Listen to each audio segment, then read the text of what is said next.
I got John Bananas with me because we had like experiences. I've spoken about the one I had in this email group that was dedicated to health. It should have stayed that way. And I asked people there to leave it like that because I knew what was going to happen. One, I'd chime in, and two, they'd go bonkers. Now, I don't have to talk too much more about how they reacted to me, but I think the main thing I took away from this was the fact that these people who talk about Ron Paul, who talk about liberties and freedoms, when you exercise your freedom of expression and those views are unpopular, what do those same people do? They want you censored. They want you tarred feathered. They want you to kick the hell out of the country. These are the same people that talk about freedoms and liberties. And they turn around and become the fascists that they say they hate. Well, guess what happened? Mr. Bannano went ahead and introduced the idea, actually the fact, that the Constitution is not for we the little people, and he'll take it away. Yeah, it's a little thing. This is something that happened in a little group that has been around for, I think, since 2004, and I'm not real active in it. Maybe I've posted, I think, maybe 10 times over the years in it, but I do get it. It comes in my email, and I read the links, and there are some useful links in it sometimes, some stories that are of interest. And so someone posted the story that came out a couple of weeks ago about Georgia judge orders Obama to appear in court for hearing on attempt to keep him off the ballot. Yep. I said, okay, now it's such a waste of everybody's time. Yep. That I decided, well, I've got to reply to this because I was in the middle of reading Ferdinand Lundberg's Cracks in the Constitution, which makes perfectly clear how flawed a document that is and how many loopholes are in it. So I basically, I'll read my reply here, if I can find it. Okay. So I replied, a short reply, and I'll read it. Individuals have no standing to bring constitutional issues before the court. States and federal governments do. The Constitution, actually, just to put an aside, yeah, people do have standing to challenge a law based on the Constitution. However, it's almost impossible for the average person to do it unless they want you to. You have to prove actual harm and damage to yourself. When a law is unconstitutional. Well, so in other words, John, if you think a law is just unconstitutional and you don't like it, you have no standing. You cannot challenge it. All right. I just want to interject something real quick. There was a situation that somebody was defrauded and was, again, in one of these email groups telling people that, I don't know what amendment that he was basing his case on in court. Not that it ever became that, but you see, here's the other thing: if you're in federal court and you've been defrauded, you're still dealing with admiralty and torts. Absolutely. So, well, that's it. Right. Well, let me just continue Sure. with this. So, anyways, I just went on to say, this isn't probably my most thought out little bit of writing, but it makes the point because I think this was what time did I write this? Well, 11 in the morning. Okay, it wasn't that late at night. The Constitution is a joke and full of loopholes that allow the government to do anything it wants. Another loophole in the Constitution is that any law, statute, executive order, or federal regulation is automatically constitutional and on an equal footing with anything in the Constitution itself until the Supreme Court strikes it down. So to argue that any law is unconstitutional is a non sequitur. All laws passed on the federal level are automatically constitutional per the Constitution itself. Also, and this has not been done, but it would be perfectly constitutional to do it, Congress may tag any law it chooses to be unreviewable by the court. This, too, is in our precious Constitution. One of my best friends is a retired judge, and he agreed with me on these points just yesterday. The fact that the Electoral College voted for Obama makes Obama legal, no matter where he was born. It doesn't matter at this point if he was born on Mars. That's the Constitution. It allows law to contradict other law in the Constitution itself. And, I didn't do the citations in the Constitution where you can find that, although I did later. But, I got blasted for that by a couple of people. Although I must say a couple of people also said, see what he's just the messenger. He's not the one telling you this. So, but that was the point I made. And then I'll give you like a typical response that I got. Well, you are telling them, but they're killing the messenger because of the message. Right. Right. Okay. So, anyways, here's one response I got. Where did you come from, John B? I guess we just all might as well take a poison pill. Let us know who you are if you're going to spout all this poisonous stuff about the Constitution and its authors. Otherwise, piss off. Well, we want to know who you are, John, because we want to turn you in. Hey, I have nothing to hide. I can be easily found by anyone who wants to find me. But the mentality. Although you may not want to find me. But I mean, the fact that guy would use those terms, it's the same mentality of like, we've all got papers. And well, it's like I spit on his mother or something. You know. Now, here's where we get down to it, and I mean, you've said it, and you've said it just very recently, that you're more optimistic than I am. Well, probably anybody that's breathing is more optimistic than I am. But yeah, I tend to be a little more optimistic than you. Although, like I always say, I am in the short run, I am a cynic. In the long run, I'm more optimistic. So, I'm a very cynical guy, but in the long run, I'm optimistic about things turn out for the best. Because I think, as we just discussed a little while, I don't want to get too much into this. No, in the long run, things seem to be getting a little better on the trend from where they were, say, in feudal times, 1,200 years ago in the Middle Ages. Things were pretty bad for most people. Whereas today, most people kind of, they have enough to eat, they have a place to live. So it's better for most people. It's better than being a serf in a hut, with no rights and you're just property. So what I had said to John was, there was a time, yes, when feudalism was horrible, Dark Ages, whatever, and Lord knows what happened in other places that have never been written about. My problem now is that what I'm dealing with is not so much anymore the New World Order or Satan or whatever. It's human behavior which does not change. And my point was, we came out of that feudalism into what you might call as broad a daylight as we'll ever experience. But now we've kind of turned on the other side of the hill. And they have admitted, being the elites, that they want a new feudalism. And they are serious. I agree 100%. I think anyone that wants to deny that is wearing blinders. The thing is, there are too many people in this world. It's not enough for them to be prosperous and wealthy and beyond prosperous. They need, this is greed. That's not enough for them to have more than they can ever use. They can't enjoy it unless they know most people don't have anything. Yeah. They can't really enjoy their wealth unless it's really an exclusive thing. So when they see most people getting by and really not giving a crap about them, or not paying attention to them, or maybe bowing and scraping to them as the servants they're supposed to be, they don't like that. They want it's not enough for them to be totally wealthy. What they really want is for you to be worshiping them in their wealth and power. Yeah. So that they want psychological control on top of it.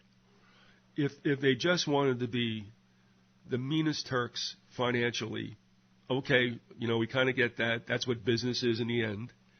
But when you go to the other extremes, then there's just an unfathomable evil that just is plain mean. And that's also very much inherent in this. Again, as I said, people blame Christianity and will tag that to me. It's like, I'm pessimistic because I want the end to hurry up and come. No, I don't. Not necessarily at all. I don't care if Christ, and I believe Christ is going to return. I don't care if it's 5,000 years. I mean, what it is what it is. My point is, I'm looking at human behavior in our particular era, John's and mine and all of you. And what I'm seeing is it's just the same old throughout eons and civilizations. And what is frightening this time is that we've been out, and now they want to put us back into the bottle. And I don't think there is much hope you could extract from that if they get their way. And I'm afraid, I mean, as far as I can see, they got this thing, hook, line, and sinker, game, set, and match.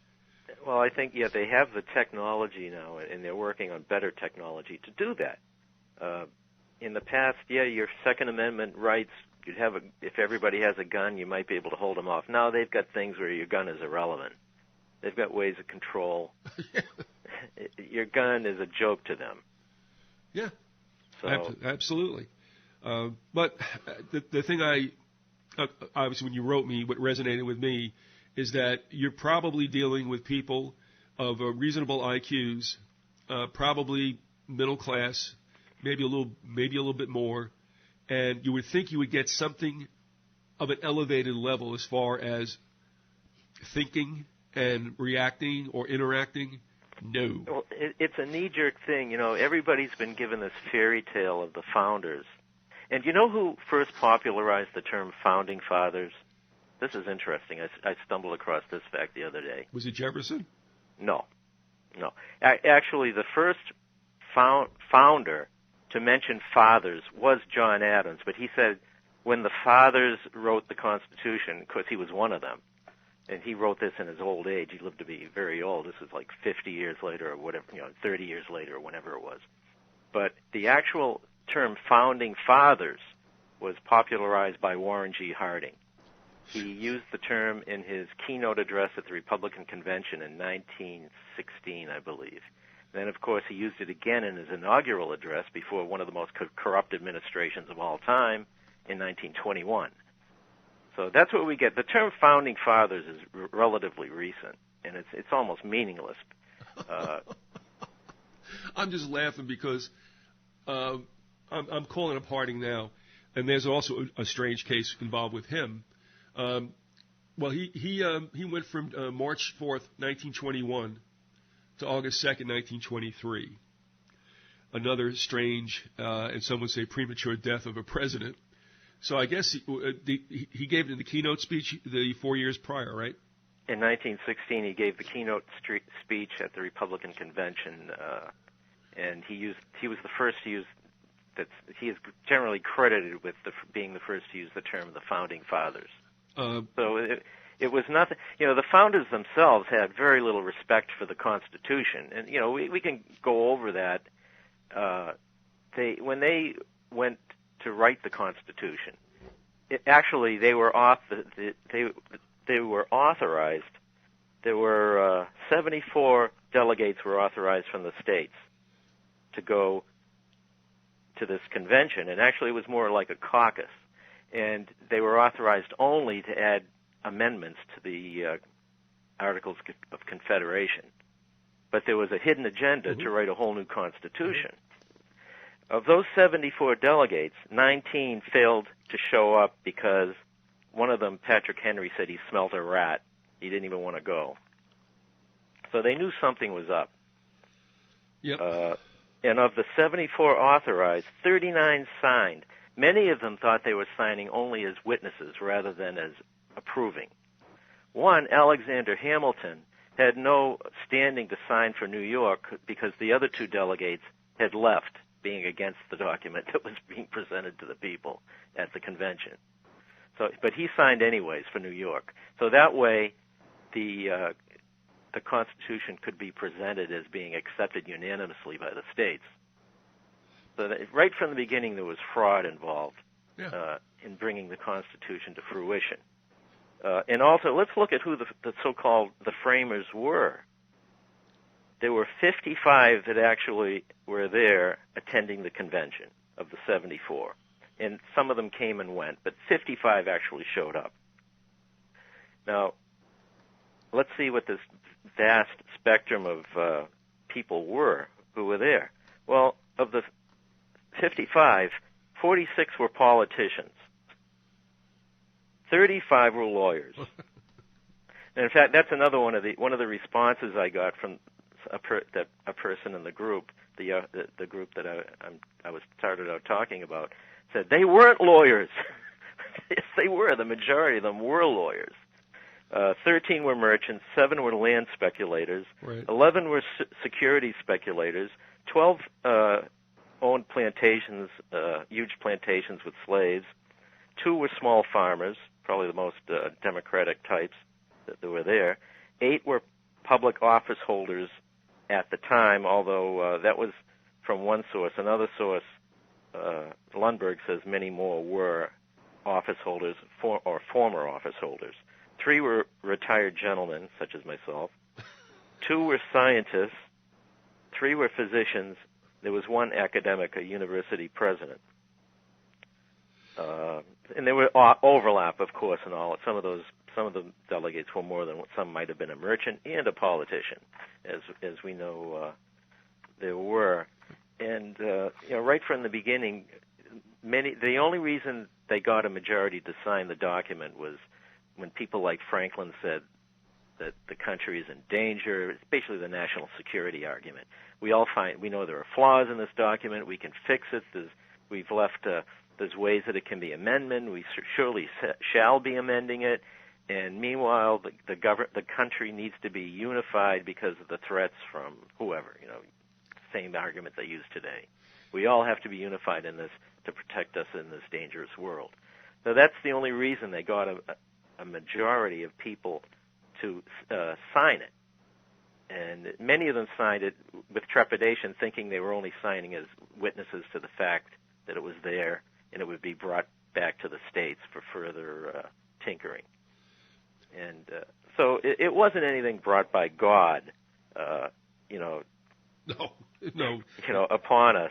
It was brought by wealthy, powerful men who wanted to ensure they had a system to protect their own wealth and power, right from the beginning. Well, the danger was for them in their burger class or whatever from Great Britain, which said, look, guys, you owe us a return on our investment, and we are going to get it, so make sure that you figure out a way to do it. And when they federalized the 13 states, which is just a little micro New World Order, that's all it is, they went ahead and busted a move for not world government, but for a federal government of the states. And right then and there, a lot of former colonists, now states residents, understood something stunk because that is what they were trying to avoid. A big centralized government, and worse, they didn't want a central bank, and they knew what would happen there. They knew they were going right back to the Bank of England. So yes, I mean, those guys... Well, the funny thing is about Alexander Hamilton signing the document, he was one of the most outspoken opponents of it in the convention. Yet he signed it in the end because he knew that there were so many loopholes and flaws in it. They could, once they had achieved a federal system, they could do whatever they wanted. Right. And the Constitution, look, if the Constitution allowed for executive orders, you got yourself a pour right out of the box dictatorship whenever it is needed. And that's all there is. Exactly. Well, one of the representatives from South Carolina, because the representatives from the South, they were mainly interested in preserving their peculiar institution of slavery. And General Charles Cotesworth Pinckney of South Carolina actually made the argument in South Carolina to get support for the Constitution that the Constitution made the institution of slavery stronger. And it's a bizarre argument, but that's the argument that was made in the slaveholding states, and it's true. The Articles of Confederation allowed an escaped slave who made it to a free state to be free. The Constitution said that a slave is a slave and he had to be returned to his owners. Yeah. And not only that, the Constitution was very friendly to the slaveholding states. It gave them inordinate representation in Congress because slaves, and in Virginia and in South Carolina, slaves were more than half the population. Slaves got counted towards your congressional representation as 3/5 of a person. Yet, of course, slaves couldn't vote. Right. So that meant the average white the white power structure in South Carolina had 3/5 more unproportional extra representation in Congress. All the southern states did. They all had 3/5, for every, depending on their slave slaves, they got extra representation in Congress based on their slave population. So it was crazy. This is what our great Constitution did. And not only that, they had it both ways, because there were certain tax allotments put on the states by the federal system. And although your slave population counted for three-fifths of it towards your congressional representation, there was no taxation on slaves at all. Like if you would say there was some tax assessment by state population, and you had 1 million people in the state, your federal, the federal donation by that state for whatever it might have been would be for the 1 million people. And if you had a slaveholding state, if you had 2 million people and half were slaves, you would have 1 million. Your slaves wouldn't count for your taxation purposes. So the southern states really had it made, and they had to do that to get the southern states into the federal system. And this is the corrupt bargain they made, which of course led to the Civil War right from the beginning. Yep. With the southern states, they made a deal with the devil. But they did it because and this is when people like Franklin and other people who opposed slavery, they knew they were doing this. It wasn't like something that was hidden away somewhere. It's quite obvious in the Constitution. The Articles of Confederation probably weren't the answer down the road. That's fine. But you don't go down on a premise of tweaking the Articles of Confederation and then turn around and supposedly write, but adopt is the better term, the Constitution. Because right from the beginning, what have you done? You've lied to your constituency, and we can't even call them constituency because those people were not elected to go there. They were appointed by... They were appointed in the states. Right. They were not elected. And the very first line of the Constitution is a lie. It says, "We the people." There was never a plebiscite on the Constitution. It was just these rich guys getting together, figuring out a way to make a more perfect union for themselves. And let's take this back to why the Matrix is so deadly. And one of the reasons is there has been this manufactured relationship, a special relationship between Jehovah and the United States. Because some Puritans and Pilgrims and Separatists came over here, all of a sudden we became a godly country. That was not the case whatsoever. This was a commercial enterprise funded by the Crown. And for the most part, the Crown cleared out everybody they could. The Spanish from the south pushed the French out until we bought the Louisiana Purchase. Didn't even bother with the Western frontier. They were going to let the new America take care of that, and boy, did they. And I'm wondering where this connectivity was created and entrenched in people's minds. And it goes back to pretty much strange bedfellows between history texts and some form of Christianity, which I can't figure out what it is. So then, therefore, if we were seen as a Christian country, everything we did was right. And what happened, right? These are Christians, don't give black men the vote, don't want to give any women the vote, and they don't want to give white men the vote unless they have land. Oh, that goes without saying. There was a strong movement at the convention to, disenfranchise anyone that didn't own land. And right. In fact, in some states that was the case. You couldn't vote unless you owned land. I'm not an expert on this question, so I don't want to get too much into that because I can't. I don't have enough knowledge on it, but I know that was the case. Well, where's the Christian freedom in that attitude that was written into the Constitution?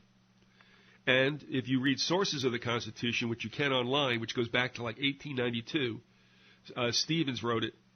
I don't say it's his contention, but our Constitution, when they call it adopted, was pretty much from the British Constitution. And what's the big aha about that? Because our form of law comes from, guess who? Again, from Britain. Yeah, English common law. But a funny thing is, a lot of people like to say, well, our Constitution is so wonderful because it's better than the British system where every law that's passed becomes their Constitution. Well, buddy, our Constitution says that every law that's passed becomes part of the Constitution. So we're no different than the British system. No. And in fact, maybe worse. We may be worse because it's hidden, it's secret. People don't understand this about the Constitution. That every law that's passed, and the courts have decided, every regulation that's written by a bureaucracy, every executive order are part of the Constitution. They have equal standing.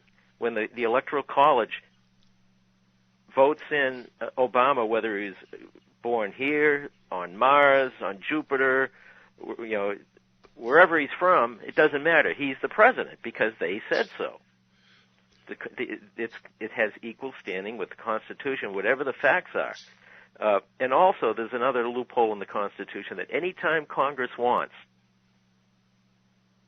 if they can pass a law and get the president to sign it, no matter how unconstitutional it is, they can put a rider on any law they want that it may not be reviewed by the courts.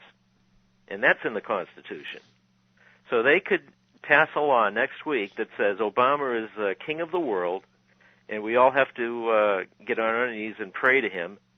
They can do that and put a rider on it that it may not be reviewed by the Supreme Court, and no one would have anything to say about it unless we rise up and hang everybody that had anything to do with some craziness like that. But they have a right to do it under the Constitution. They could pass a law that says,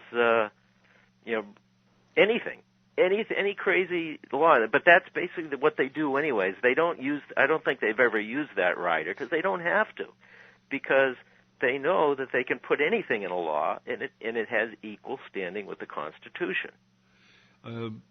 Also, I think that's why Montgomery stresses that, for the most part, our governing laws are in public laws. That's where you're going to find them. Right. Well, this is the point made by Lundberg. He says, "Do you think you're studying the Constitution when you're reading the 20-something pages or whatever it is? You're not. You have to read every law that's ever been passed, every Supreme Court decision, every executive order, every bureaucratic regulation, if you want to know what the Constitution is. In other words, nobody really knows what the Constitution is. It's anything they want it to be. It's true. It is. It's a chameleon. That's why.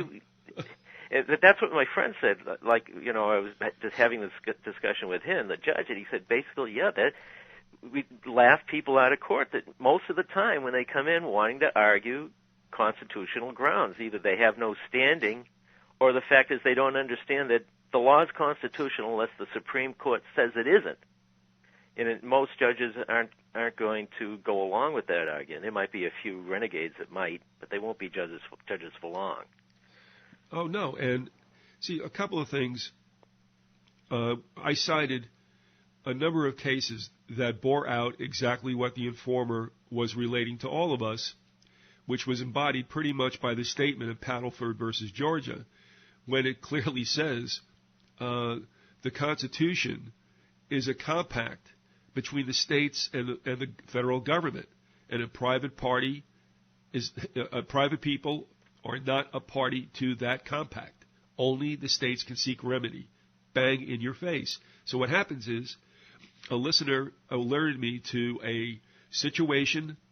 A woman next door finds out her husband's having an affair with the woman next door, and they go, and she goes on a campaign of terror.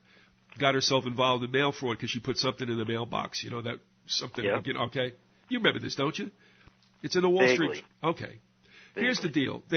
She wanted, or her counsel wanted her to go to federal district court. Well, she had to fight this because now it was a federal case. And she wanted to plead, I forget, with the 10th Amendment or something like that. And the judge said, you know what? You're not the best party to do that. Only the states are. Bang. Hello. And then it just happened to Jesse Ventura. He was denied. And then I had somebody sent me an audio from Chris Emery, this guy who's supposedly going to come out with a documentary about OKC, the Murrah bombing. All right, I'm halting here because I think the guy's a fraud. If he's well-meaning, how long does it take you to come out? It's 20 years since it happened, and you still haven't come out with the documentary? Chances are, you know what, you're not. He was on Guns and Butter, and he related a story about two women who were spouses or in some way related to two people killed in the bombing. They wanted to go to federal court to get a stay of execution for McVeigh because they felt, I guess, obviously they could get more information out of him. I remember that. You remember this when the court said, no, you can't. And Emery's sitting there scratching his head going, and he's talking out loud, and he's right. And he says, well, that would mean it's like a parallel government. Hello? Well, yeah. The thing that has been ruled is you need standing to sue on constitutional grounds, and yeah, maybe they had relatives that died. They didn't die. They had no direct harm, so they don't have standing. See, that's what they'll say. That's what they'll claim too. You don't have standing. You have to show direct harm, and in most cases, direct harm is you're dead, you're gone, so you can't sue anyways. Well, you have, but I got to tell you, got the case of Barron versus Baltimore. That was in like 1804 or something. Anybody wants that, I'll send you the Word document. I guess it was, I forget if it was the state of Maryland or whatever happened. They did something to the waterway, the Chesapeake, that destroyed his business. So he went to the feds to get remedy for the problem that was created by the state, and the courts told him, we can't hear this. You know, we can't protect you from the state. No. So there you go. I mean, there's a guy who had demonstrable damage to his livelihood, took it to the feds, and they said, no, can't do it. And there you go again. Well, but it all depends on what they want. I mean, they can find a reason to rule one way or the other in almost any of these cases. Yes. They'll just, whatever side the bread's buttered on is going to get the ruling in most cases. It's just the way it is. Yeah, well, and it depends on, which lawyer knows whether, because you can go a long way in district courts and in lower courts with precedent. Just find the right precedents and hope the other guy doesn't find another precedent that goes the other way. Because he could find them probably if he had the time and the money, but you can't because, like we said, there's thousands of volumes of legal scripture on this at this point. I'm going to have a woman on, in fact, who's trying to fight the legal machinery regarding Child Protective Services. She's not the only person who's gone after the courts. Taffy Rice was somebody I had on several times, and she and her family were fighting. It started with a fence in a deed-restricted community, and it turned out to be a full-fledged war with the federal courts and everything. I'm afraid, I'll tell you what, she is fighting to this day, and I cannot say that it would be anything but a Pyrrhic victory after all that's been lost. I hate to say that. But that's what they do. You right. Get so worn down, unless you're a person that is called IBM with a huge legal department, it is going to wear you down. Sure. I want to give you an example, too, and I've mentioned this before, so I'll get through it real quick. We had this 20-year-old male, autistic, diabetic, who has his website. He's a Alex Jones devotee, and he got nailed for a copyright infringement case, which he did infringe. However, there were about 51 others that were also in the same boat, and it was because I remember this case. Yeah, an underhanded law firm that was called a copyright protection company or something. Yeah, they just look for blogs or whatever. Yeah, well, they buy. They might use something that is somebody else owns, and they'll just threaten the shit out of them and try to collect money. Yeah, it's so bad that the fact was when the kid used the image, it was not proscribed by the Denver Post. And I went there. He's right. This doesn't say you can't use any images.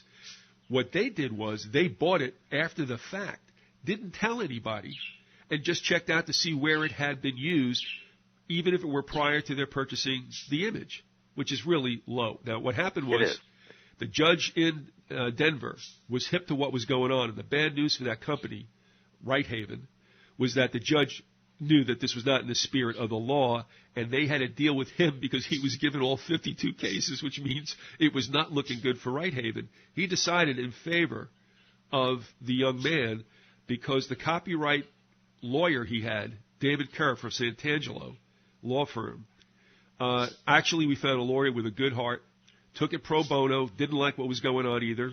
Right Haven was giving companies like that he worked for a bad name. And he took the case, and they won. And I'll tell you what, on face, they should have lost. If this is a case where you had a judge with a heart, too, and he said, no, I know what you guys are up to. Bang, forget about it. Give him $1. Promise you'll never use it again. See you later. Now, I asked him after the fact, because AFP had embellished my article. It was not a First Amendment case. It was a tort. And they wrote in it was a First Amendment case, and that started the end of our relationship. But I got David Kerr. I told him I was taping him. And I said to him, that really isn't a First Amendment case because a citizen cannot bring a First Amendment case into federal court. And you could hear him smiling on the other end, and if you heard it, he goes, well, yeah. He says, but, he goes, it would have a chilling effect on the First Amendment. I'm like, okay. That's all I wanted to know. There again. Yeah, I mean, he would have been laughed out of court if he tried to make it a First Amendment case. It wouldn't have worked. No. You need to get them on the law itself, rather than a vague constitutional argument. It hardly ever works. Well, you know what happened too is, I have to say that this young man, despite the problems he has, okay, he's not the only one, and he really wasn't a nice person. That's what made it a little rough. That's all I can tell you. It was hard to feel sympathetic for him. But what he had done was he had jumped the gun on his lawyer, and he had written a letter to the judge freaking that if he didn't get the letter in on time, he was going to lose the case. And by the way, I had said to the lawyer, I go, look, let's face it, a 20-year-old on disability, which means they can't take his pension, they can't take his money from the government, he's judgment-proof. They can't do a thing to him. And the lawyer said, yeah, but how do you want to tell a 20-year-old you're judgment-proof because you got nothing? And I understand that. But what he did is he jumped the gun. He wrote a letter and he started throwing the Constitution in it. And you could see the judge going to Kerr like, "Hey man, put a cork in that kid." You know what I mean? Because he's going to blow it beyond whatever I can do. That was not said. I'm just saying it was implied. And thankfully, Kerr put the muzzle on him because he was going to blow it for himself completely. Sure, because you really can't. It's almost impossible for the average person to argue on constitutional grounds in most courts. It just doesn't work. No, because he has to show standing.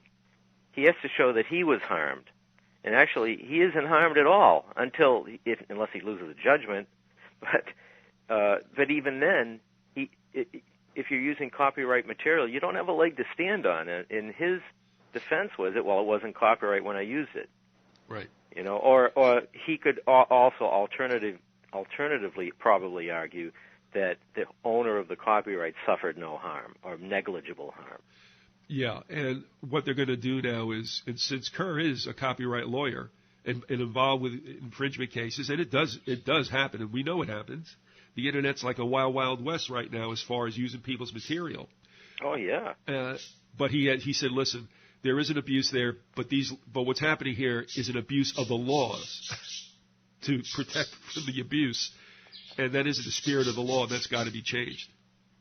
Yeah, let's face it. There's a lot of theft going on the internet for copyright material. Yeah, it's going on. We all know it's going on. It's happening, and we're seeing websites that do that getting shut down.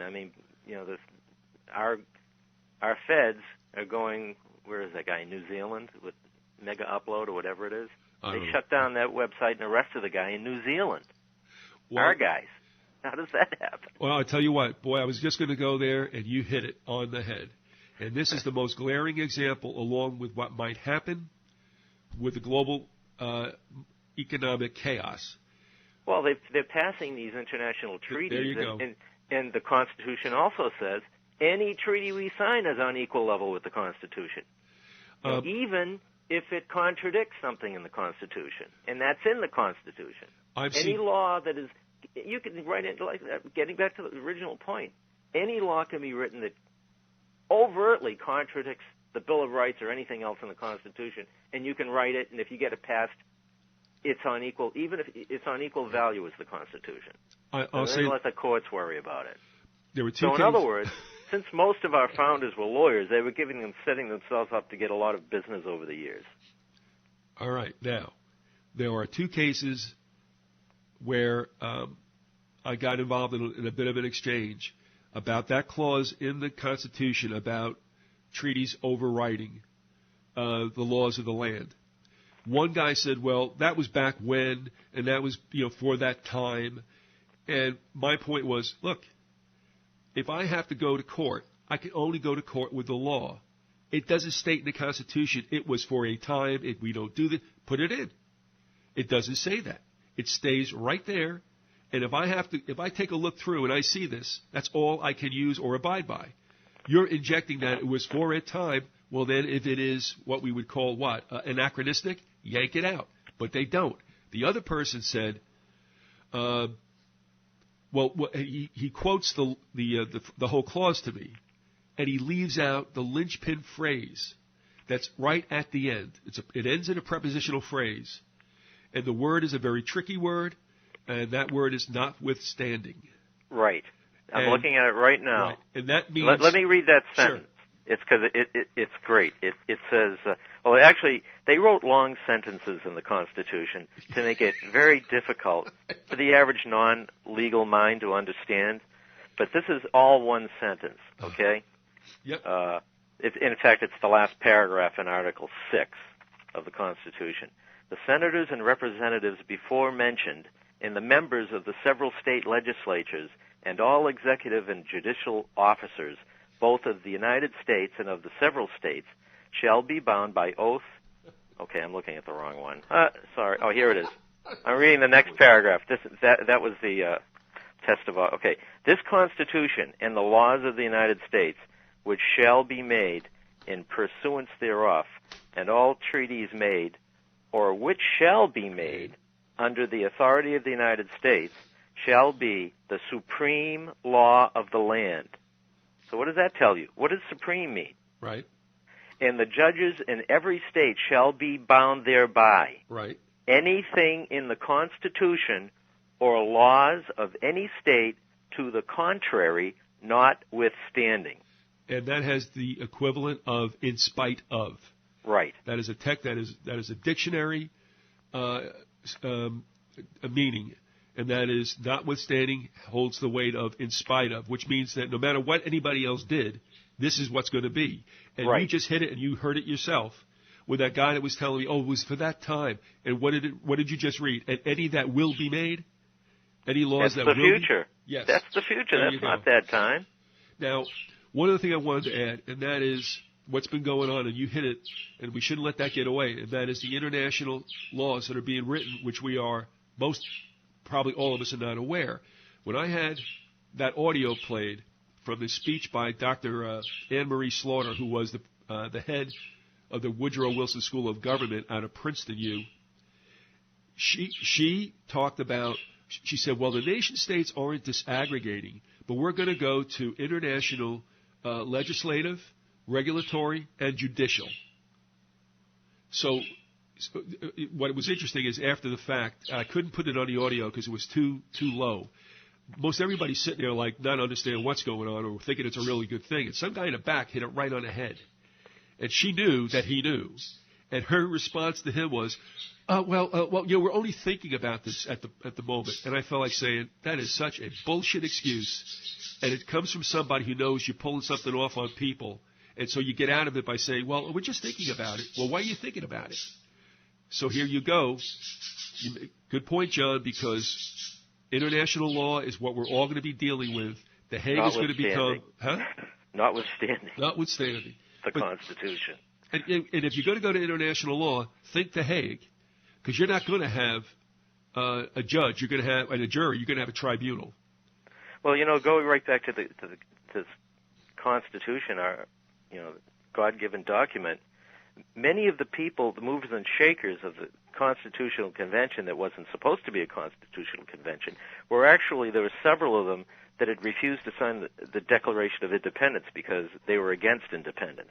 And they saw the Constitution as an ideal way to bring back more conservative tendencies to the United States. And that was their goal. That and they succeeded. They, in many ways,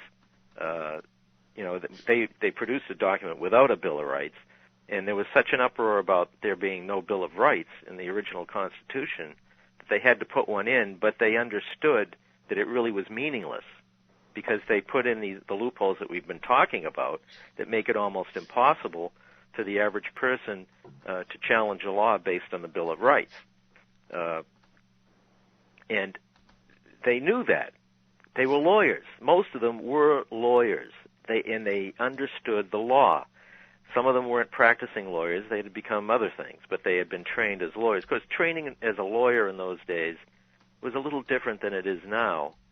But on the other hand, education in those days was a lot more extensive than it is now. So their basic training in rhetoric and philosophy and, logic, things like that, was much more extensive than what anyone gets today. If you look at textbooks from a equivalent of a high school from those days, you won't believe it. You'll say this is college material. Even junior high school material. If you ever looked at textbooks from the 19th century, that's supposedly like middle school or junior high school material, it looks like college material today. And this is the dumbing down we've had. These men were very educated. Most of them were very intelligent. And they knew exactly what they were writing. They didn't want to write a clear document that meant what it said and said what it meant. That was not what they wanted. No. And, it's the same old story. When you look at that clause in the Constitution, it's like, guys, you could have written this with a lot greater clarity, like by maybe using like several sentences instead of this like concatenation of what's one of the ways they call it? It's a what clauses? I'm supposed to know this kind of stuff, right? Yeah, but I mean the prepositional clause and the subclauses and the conditional clauses, and you put enough of those in there in a sentence, and that means you can interpret that sentence almost any way you want. Yeah, and I don't know why I'm having a brain fart on this. Yes, because I'm over 60. Well, just try. I mean, remember back in the day, did you ever use that diagramming sentences stuff? Oh, yeah. You'd end up with it looks like, rocket ships and... Yeah. And try to diagram one of these sentences in the Constitution. You'll lose your mind. You can't do it. Oh, I know what it is. Or you could, but you'll lose your mind doing it. It's a dependent clause. Dependent clauses can be taken out of a sentence, and you're supposed to still have the intent of the sentence. That's why it's dependent, because it needs everything else to make any sense. And you can pull it out, and the original sentence will make sense. So, yes, you have all these dependent clauses thrown in, and they mean a lot. And that dependent clause at the end of that whole clause in the Constitution is an example of how important that is, because it just vitiated everything that came before it. Very interesting stuff. I want to let just people know what you've been reading. We had John come on and discuss Lindbergh's, I guess, most best-known book. What was it? The Rich, the Super Rich? The Rich and the Super Rich. Right. Great book. Somebody else sent me some titles that they're reading that Lindbergh had done. One of them is Cracks in the Constitution.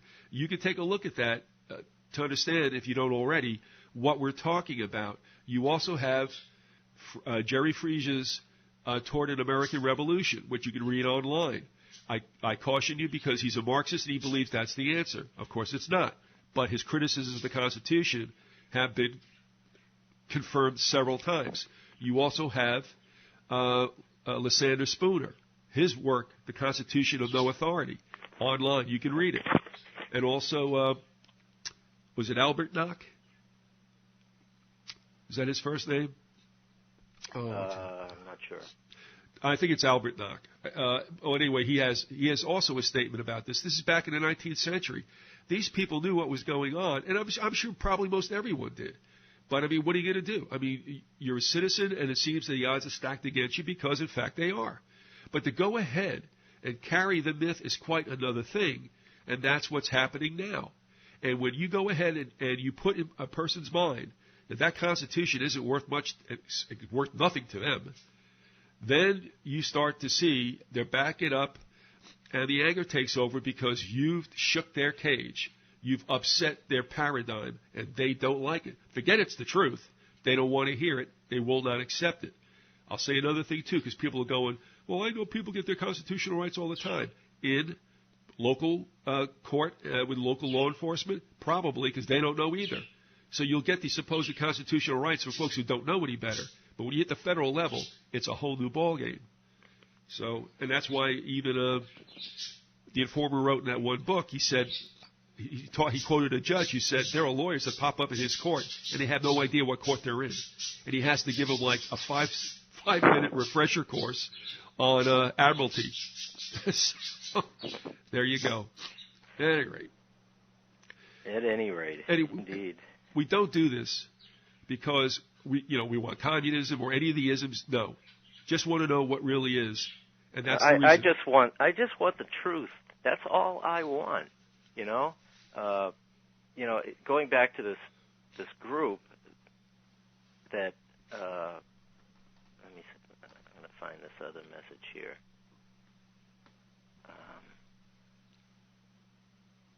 The moderator of the group came out and said, "Look, let's not have name calling." So then I answered back to him, and I said, thanks for the kind words of tolerance. All I respect is the truth. I understand some people have a hard time absorbing difficult truths. It's always been so. I know how hard it is to analyze any sacred document, no matter what it is. The founders may not have all been lawyers, well, most of them were, but they were all very prosperous individuals who wanted a democracy with limits. And that did not include women, slaves in their democracy, and most came from states that did not grant voting privileges to anyone who did not own land.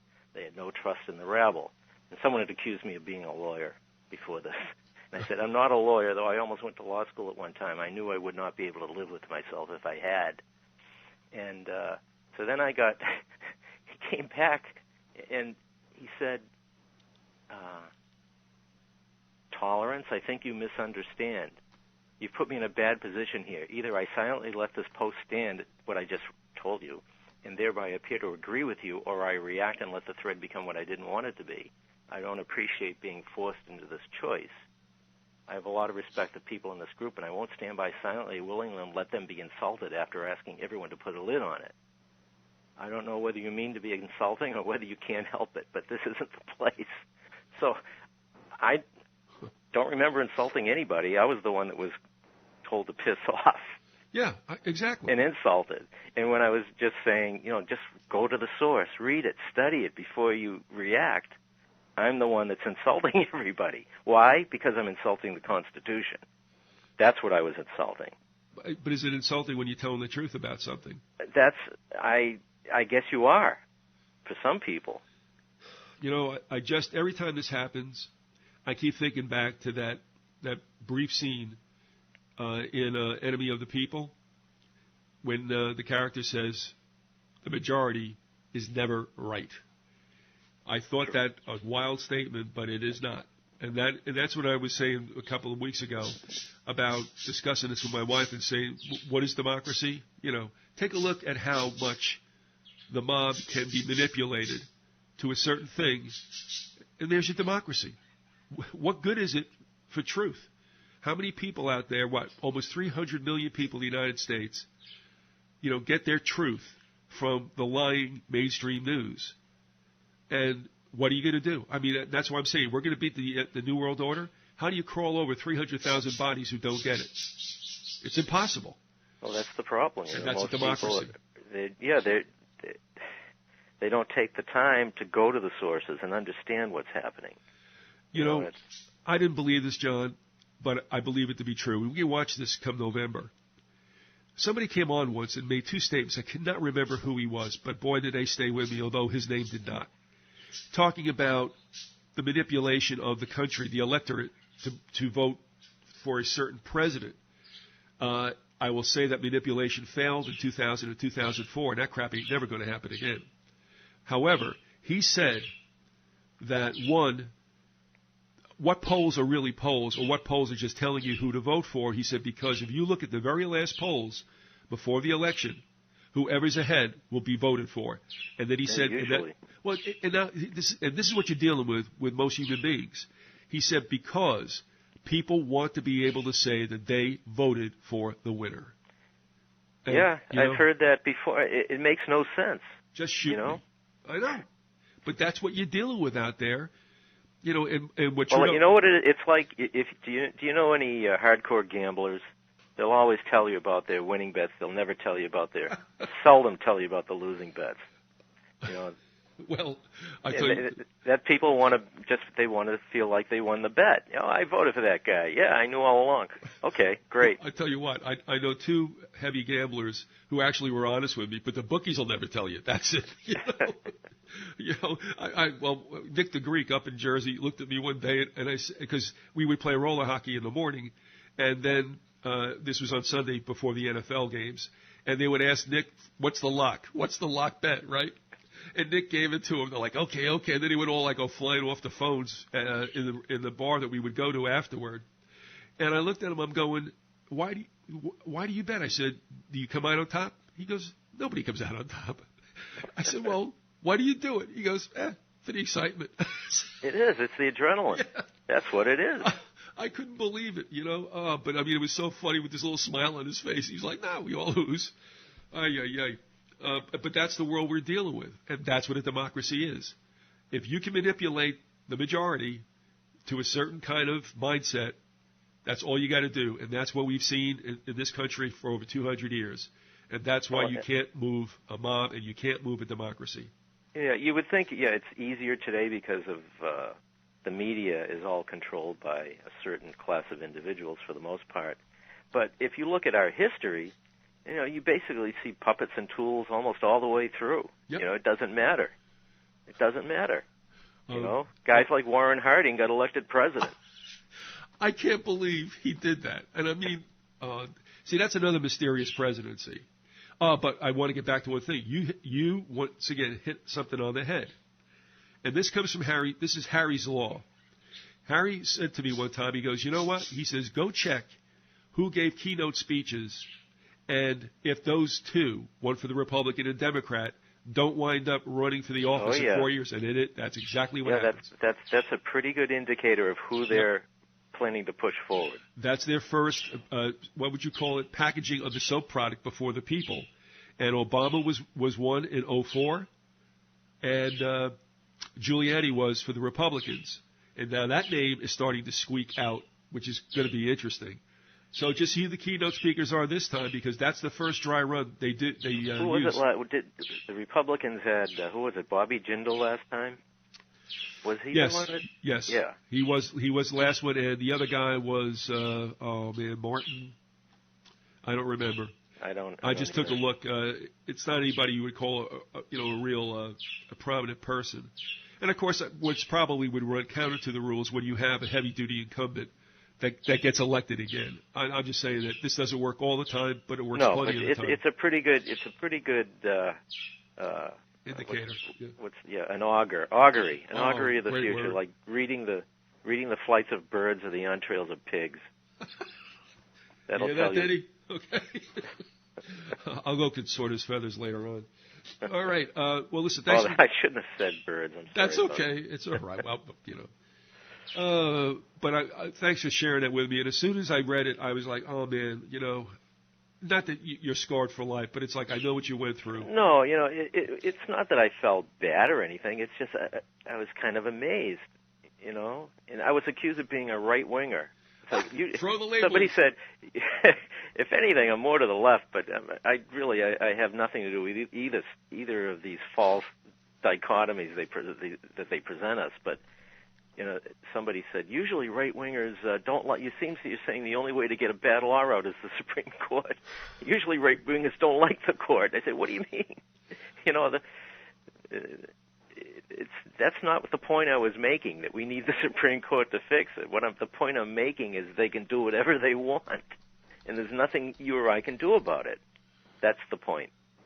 Yeah, and I had shared this, I think, probably was through an email. I don't think Montgomery said this on air in his only interview ever. But I said to him, you make a good point when he wrote, and it's on Angie's site where the informant Montgomery's writings are. He wrote a very short essay. He said, be careful the fight you pick. And he's right, because if the machine, I don't know why there are loopholes in the tax code. I know that not everybody who tries to bust that move is successful.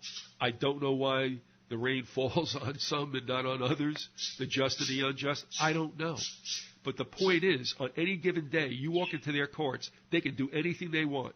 You can sit there and go, but, and they'll say, no, we're not doing that today.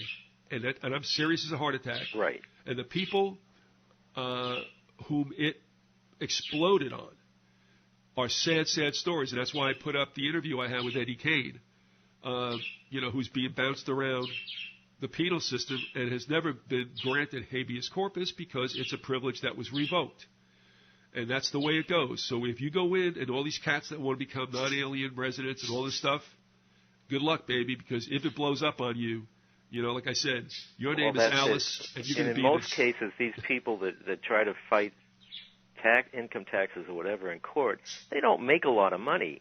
So, maybe the courts feel like they might have a reason to let this guy go for another reason, because it might refer to another law that somebody else is taking advantage of, like a corporation. So they don't want to get the guy. So the occasional guy is going to slip through the cracks because of big fish is using the same deal that he tried to use. But on the other hand, small people like us, we don't have the money to fight these court cases. We just don't have it. Whereas, a large corporation, whereas Apple Computer has probably a skyscraper full of lawyers somewhere fighting for their tax breaks in every country of the world. Yep. And they can do it, and they can just chip away, and they can lobby Congress, and we can't do that. That's why some persons have more rights than others, because they have more power and money, and they can actually find all the laws that are already on the books, or make new laws and put them on the books to benefit themselves. Whereas you and I cannot do that. No. By the way, I'm going to put up all the links to the works that people can get without even leaving their house. That individual is Albert Janock, and this is something that Andy Senior turned me on to. He wrote Our Enemy, the State. He died in 1946. I don't know if he wrote this. You can find out. I mean, I think it was 36 he wrote it. Yeah, 35 or 36. I'll put all those links up. And Ferdinand Lundberg, although his books are out of print, most of them at this point, if you go to Amazon, you can find them used reasonably priced at this point. Did you take a look to see if that were online too, as was the one you told me? Yeah, in fact, not only did I find it at Amazon, it's not available online that I could find, but I did order it. I just got it. I haven't read it yet. The one, what's the title of it? Where is it? I just had it. That was sent to me in the fall by a listener. Yeah, the one that you sent me the email on, the one about, why is everyone so insane, or some words to that effect, or something like that. It's a thin book, but I haven't read it, so I'm sure it's good.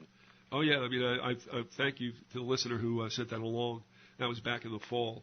So yeah, that was one I hadn't been aware of, though I've looked at Lundberg's books. He's wrote a lot of books over the years. That last book was he was in his 90s when he wrote it. There it is. It's called. Hold on a second. Which was the book that was The Natural Depravity of Mankind. That's a great title, great working title. And he was in his 90s. I think that was probably his last book. It's not a thick book. I'm looking forward to reading it. But he wrote through the 30s right up through the 90s, maybe before. And you can find a lot of his stuff is out of copyright. You can find it on various websites, Gutenberg or Archive or those. Some of his books, and they're well worth looking into. He wrote books about the rock. The Rich and the Super Rich is about how the same families that were wealthy and powerful in the 19th century were the still ones, same ones and wealthy and powerful in the middle of the 20th century, and how they aggrandized their wealth, how they fixed the laws to protect their wealth, how they used foundations to protect their power, how they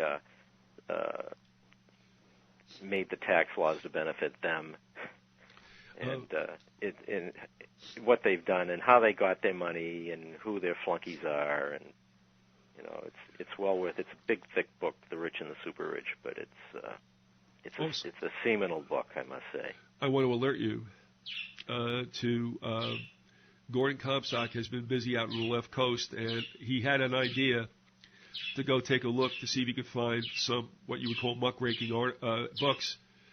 And one of them he shared with us not too long ago, and that was Tammany Hall. And what he was trying to point out there was that voting has been crooked forever. Oh, sure. Forever. And I tell you, John, you might have even heard about this, though you were a Northeast guy, but you were up there. I mean, the politics of Hudson County, New Jersey, where I grew up, was hilarious. I mean, it was absolutely hilarious. And that's where we used to say the people in the cemeteries, came to life on election day and voted early and often. And it was true. Well, it's funny, Lundberg points out in Cracks in the Constitution that 6 of the delegates to the Constitutional Convention could have only been described as political bosses. They basically ran their states. Yep. And they had them back then. We have them today. We've had them all along. Also, he is now working on the Supreme Court. And he sends me emails as he goes through the chapters, and like one is more exploding than the other, and he's saying like, oh man, you want to see this stuff. And who is the author? The other guy who I think is long forgotten and should not be, and that is Gus Myers. Mm-hmm. He and Lundberg did some great work, and nobody knows about it, and that's for obvious reasons. So he'll be coming out with this whole stuff, and Gordon, the last email I think I got from him, he goes, yeah, and I won't use the language, he goes, blah, blah, blah, that John Jay, another one of the supposedly godly people who is just as corrupt as everyone else. So at any rate, we'll leave it at that. Thanks for coming on and just talking about that. Went longer than I thought it would, but gee, that's a surprise. Yeah, that happens sometimes. All righty. So thanks a lot. I appreciate it. You okay, feel better? Okay. It's always great.